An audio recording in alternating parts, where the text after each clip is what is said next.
Hi, Jack Mitchell, publisher of Ledger Dispatch. I am at Lower Ridge Road where we have PG&E has come up and done some clearing. I am here with your name, sir. Ron Monty. Ron, Ron. We had a call down to the Ledger Dispatch. Quite a few neighbors upset with some clearing fire hazard off of some lines. Tell me a little bit about what's going on. And I've got some video footage that will link in here of some of the trees they've downed. I think probably the biggest complaint that most people have is the lack of communication, not informing people of exactly what's going to be taking place, not letting them know when they're coming on their property. Mine is a little bit different situation. All of the stuff that you just videoed that was cut, I got absolutely no notification that anybody was going to be doing No notification? Nothing by mail. How many trees on your property did they? 77 trees. 77 trees, Yes. no notification, just show up and it's a war zone. Yes. And they've blocked, to me it seems like, I understand the fire hazard obviously of lines, I'm sure you do too. Yes, I'm all for the program. Yeah, but the lack of notification, and then have you had any discussions about what they're going to do as far as cleaning up the... After they were done with their work, because they worked here for 5 days, and after they were done with their work, it was left in a mess. And yeah, it's a mess. We ferreted out some contacts and got a hold of some people with the PI company, the preliminary inspection company. And we did have a meeting yesterday, and they said they came back and walked it and said that they would work to clean it up.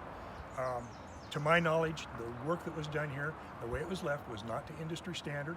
They do have a contract with PG&E. They've got certain requirements they have to meet, and it wasn't done to that. Well, I would think the fire hazard of leaving the fuel on the ground, which is basically what it is right now. Did they talk to you about the expense, whether you're going to have to incur that as a homeowner, or if they're going to come on and take care? You know, I would think that'd be part of the contract. We'll see what their cleanup is. They said they were going to be back this morning. They haven't showed up yet, but we'll see what they do as far as cleanup. Yeah, right now, you know, it's a major thing to get that hill cleaned up. I feel for my neighbor because he looks over part of my property, and what he looks at on now is decimated. Yes. That's terrible. So we do have a breaking story. We may be coming back up here. We're going to find out just how clean they clean. Right. Let's see.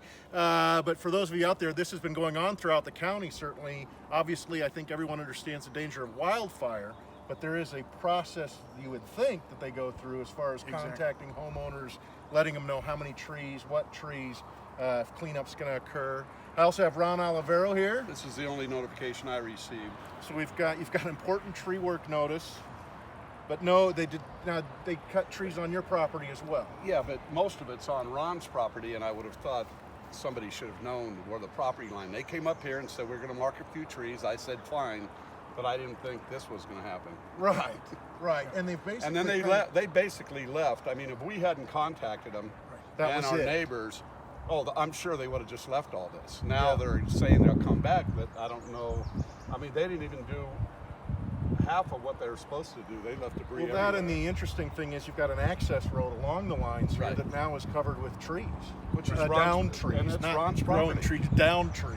That's got to be And then they didn't clean. I mean, they didn't do the tree. I specifically asked them to do that oak. Although I like the oak, but it's hanging over the wire. Right, you want them to trim off. He said he'd get back with me, but that haven't heard back. No. They said they need PG&E's permission, and I said, well, can you contact PG&E and send them back out here? And did you hear back from them on that? No, not yet. They're supposed to get back. And when did you contact them?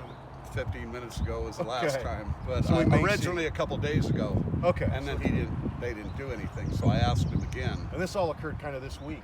Yes. Started last Friday. Last Friday, I think they started. They worked through the weekend, and just hard to believe they wouldn't contact. Now, aside from a note on your door, did you have any contact? I phoned him once, Angel, who's on that card, just to say, you know, there's this one tree that you're leaving there. Can you? That's a problem. Yeah, it's hanging over the wire. I thought that's what you were doing, and he said he had to get. Well, I think that's the important part of this story too, is that you guys aren't saying, "Hey, don't down the trees." You realize the danger, the fire danger, and that you want them off the lines. You want them to clear out. I think it's 12 feet. They said 15 feet. Or 15 on feet. each side. Might be 15 feet on each side, which is no problem. But then they don't notify the homeowners, and they leave a mess. This, to me, is almost, if not the same danger, worse. It's got to be worse. And the only reason I contacted you is because we want other people to know. As I start talking to Ron, other neighbors started coming forward. They're all having the same problem. this company's just coming through. I want people to know before you sign anything, get clear what they're going to do to your property. Because I mean, the sound now, I used to be pretty protected from the road. It's pretty loud now. Right. You have the sound. You also then have the devastation that they've left behind. Absolutely. We will be following this story. We definitely wanted to get up here and show you a little bit of what has occurred.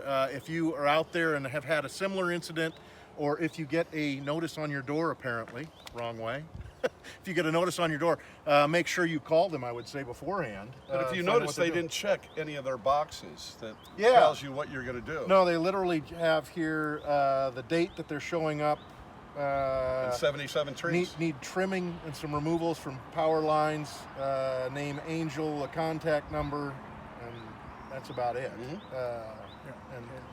And you didn't get anything. No, and the thing is, and it's really all on a lot of it's on your property. Majority of it. And the pre-inspection company, the people that come out and mark the trees and sign up the work, okay, if they communicate with the people, let them know ahead of time, Ron's not going to be shocked out of his skull when he walks out and sees this devastation. He's going to have some idea what's going on. Right. The other thing is, I understand there's also a chance for the owner to have some input about how the wood is handled, how they drop it, and removals. What are they going to do versus pruning? Yeah. Some of this could have been pruned to gain the clearance, but they just came in and well, that's the dropped interesting thing, because when you're looking at it now, obviously we don't have a before shot, but to me they've just basically wiped it pretty wide chunk. It's a huge swath. And left it all down on the ground. Yeah. Right. And created a floor of there's a worry of termites, fire damage. Fire, I mean, we have poles here. This pole blew up a couple years ago from lightning. I mean, PG&E's all they've been done is keeping put fuel on the ground right now. If they don't clean it, it's basically you've done nothing other than knock fuel on the ground. You've turned potentially hazardous living trees into very hazardous dead fuel. Yeah. We will be following the story. I appreciate your time, gentlemen. My pleasure. Thank you very much. Zach. Thank you. We'll see you soon.